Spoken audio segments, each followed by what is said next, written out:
حوض اليرموك مدينة زعم الجولان. إسقاط طائرة حربية للملاحد الروس من نوع سيكوي. الله أكبر والعزة لله ولرسوله والمؤمنين بإذن الله.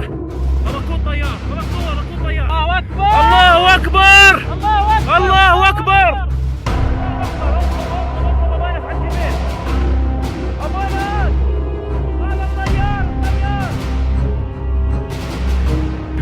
الله أكبر والعزة لله.